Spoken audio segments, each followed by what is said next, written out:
Okay, so you have finished your thumbnail drawings of your toothpick structure. And assume that I have 4 different drawings here. What I want you to do is I want you to number them in this corner right here.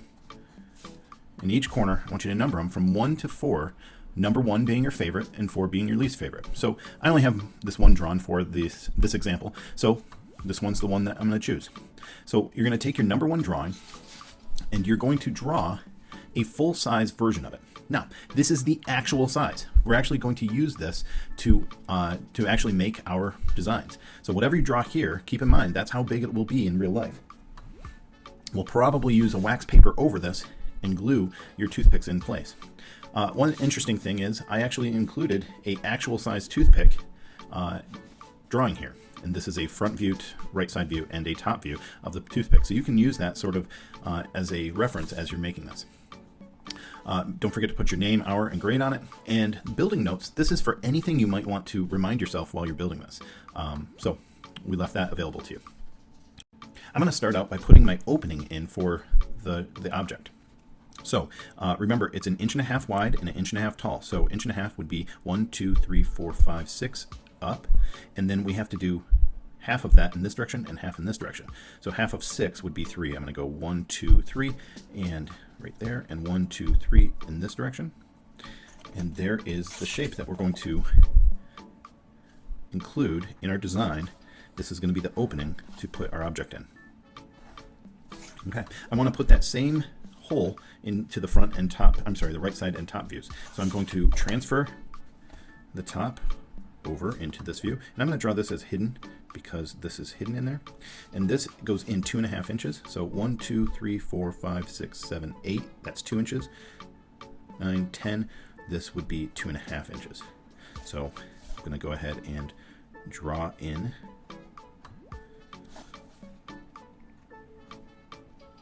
that shape. So just to refresh, this is 2.5 inches, so that would be 10 squares. This is 1.5 inches, which would be 6 squares. I'll do the same thing for the top view. Transfer this up. What I like to do is I like to make a plus sign out of each of the grid lines. That makes for a nice looking hidden line. So 1, 2, 3, 4, 5, 6, 7, 8, 9, 10. This is where I'm going to go to.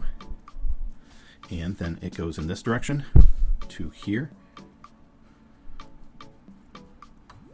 And you don't have to put this at the bottom, but you do every design needs to include this somewhere on their design. It also doesn't have to go in the center. So I need to incorporate those spaces into my design. So in my front view, when I drew it here, I started out by drawing a large triangle. So I'm going to go ahead and do that again. Right here is the center, and I'm going to draw that from this corner to the center. And this is going to be toothpicks. So I'm going to give it width because those are toothpicks. Okay, and you can see I made it approximately the width of this. Same thing in this direction.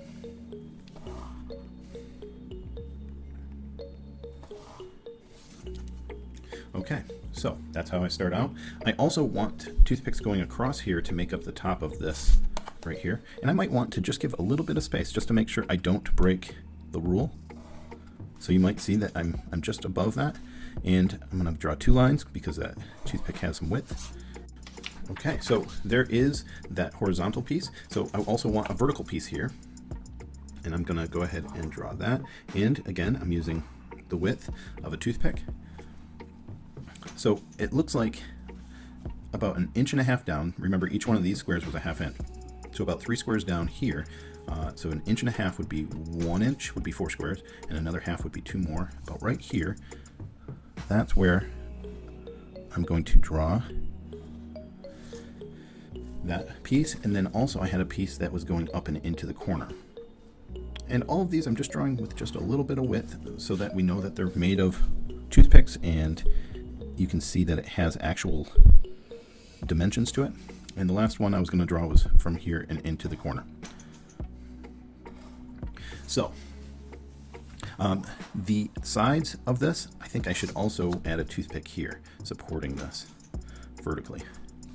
And I'm making just a little bit of extra width next to that space just so I don't invade it. Okay, so that looks pretty decent for the front. Now in the in the right side view, I have this front thing, and this line represents this, what I just drew. So I want to draw this line, but I want it to have depth as well. So I'm going to draw there and right here. All right, so that's this line right here represents this. It looks like I use the same structure 1, 2, 3, 4, 5 times. So what I'm going to do is every inch I'm going to place what represents this structure here. I'm going to go 1, 2, 3, 4. I'm going to put another layer of it here.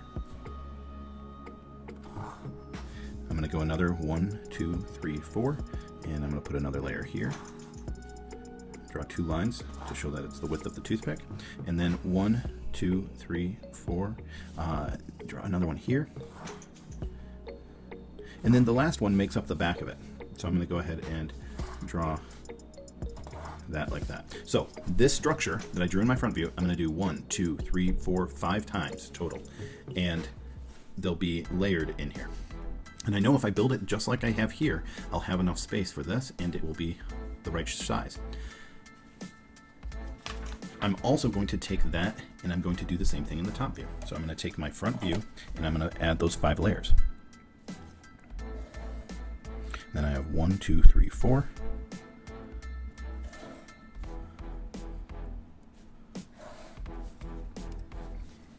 I have 1, 2, 3, 4. Now you could totally build yours completely differently than how I'm doing it. This is just how I designed mine. 1, 2, 3, 4. It doesn't necessarily mean it's a good design, just something I came up with as I was thinking about it. And then the last one is right up against the back wall. Now keep in mind, this back wall, this right here represents the same thing as what is here, and it is this structure. So what I would probably do is lay down my wax paper, and I would glue all of these toothpicks. I would cut these toothpicks to size, and I would lay them on there and glue them in place, and I would do that 5 different times. And then I would lay them next to each other, or stand them up next to each other like this, and then glue them using the top and right side structures. Okay, so let's go ahead and draw the top and right side structures. So according to my drawing, I had just a simple X drawn here. Okay, so it's going to have a top piece. So I'm going to go ahead and draw a second layer here and a layer here. Okay, so there is an outside box all the way around my side. And then from this corner to this corner, we have toothpicks. And from this corner to this corner, we'll also have toothpicks.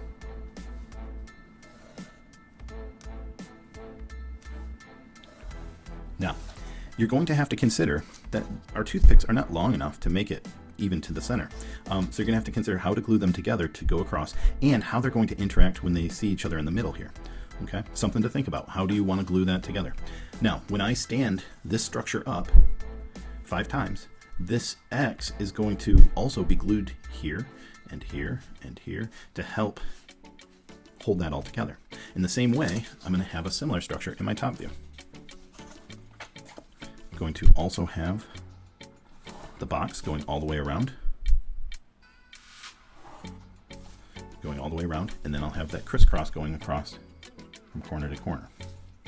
Now you might be able to see some issues with my design.